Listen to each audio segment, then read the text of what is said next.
পেঙেৰীৰ নাগৰিকত্বৰ সংশোধনীৰ বিধেয়ক 2016 বাতিলৰ দাবীত মটৰচাইকেল ৰেলী।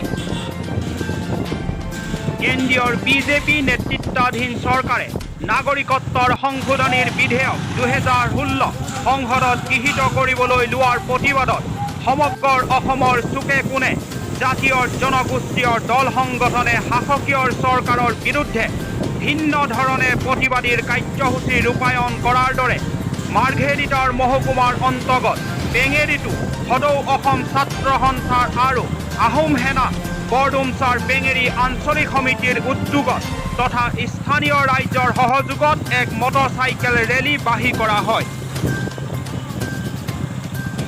পেঙেৰীৰ পৰা বৰডুমচালৈ বাহিৰ কৰা এই মটৰচাইকেল ৰেলীত শতাধিক লোকে অংশগ্ৰহণ কৰে। পেঙেৰীৰ পৰা Pramod Bhuyan report, Assam green valley news.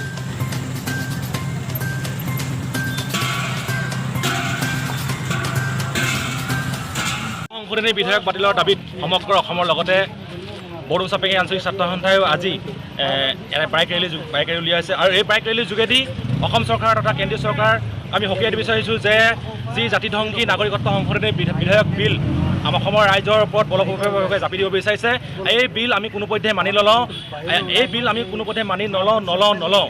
জাতি মাটি ভেটি কথা কোৱা এইখন চৰকাৰে সমান্তৰাল চৰকাৰে অসমীয়া ৰাইজক, অসমীয়া জনগণক, অসমীয়া খিলঞ্জীয়াসকলক যি আপোনাক ঠগিছে, এই যি মাধমাৰ দি আমাক ঠগিলে, এই আমি ঠগাটো সহ্য কৰিব নোৱাৰোঁ। অসম ছাত্ৰ সন্থাৰ লগতে বৰডুমচা পেঙেৰী আঞ্চলিক ছাত্ৰ সন্থাই অনাগত দিনত এই আমাৰ আন্দোলন ধাৰাবাহিকভাৱে অনাগত দিনত আৰু জংগী হৈ যাব আৰু ইয়াৰ বাবে কিন্তু অসম চৰকাৰ তথা দিছপুৰ চৰকাৰ, দিল্লী চৰকাৰ দাজগৰীয়া হ'ব।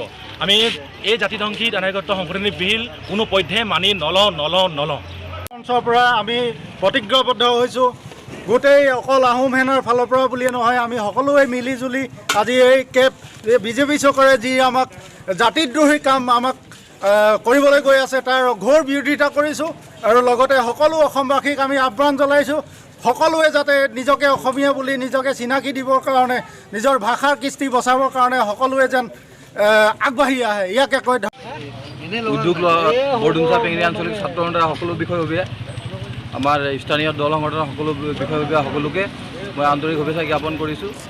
এই জাতিধ্বংসী বিধেয়ক যোনটো চৰকাৰে বলপূৰ্বকভাৱে জাপি দিব বিচাৰিছে, আমি ধিক্কাৰ দিছোঁ, গৰিহণা দিছোঁ এই বিজেপি চৰকাৰ, সোণোৱাল চৰকাৰ আৰু কেন্দ্ৰীয় চৰকাৰৰ বিপক্ষে।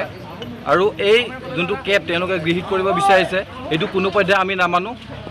এই অসমৰ জাতীয় সংস্কৃতি, সাহিত্য, ভাষা ইত্যাদিৰ ওপৰত এইটো বিৰূপ প্ৰভাৱ পেলাব, সাংঘাতিক ধৰণে সমস্যাৰ সৃষ্টি হ'ব। এইটো আমি কোনোপধ্যে মানি ল'ব নোৱাৰোঁ। এইটো আমি আৰ্চাৰ তৰফৰ পৰা স্পষ্ট কৰি দিছোঁ। আৰু আজিৰ এই বাইক ৰেলী কাৰ্যসূচীত অংশগ্ৰহণ কৰা সকলো বিষয়ববীয়া আৰু দল সংগঠন তথা স্থানীয় ৰাইজক মোৰ তৰফৰ পৰা ধন্যবাদ জ্ঞাপন।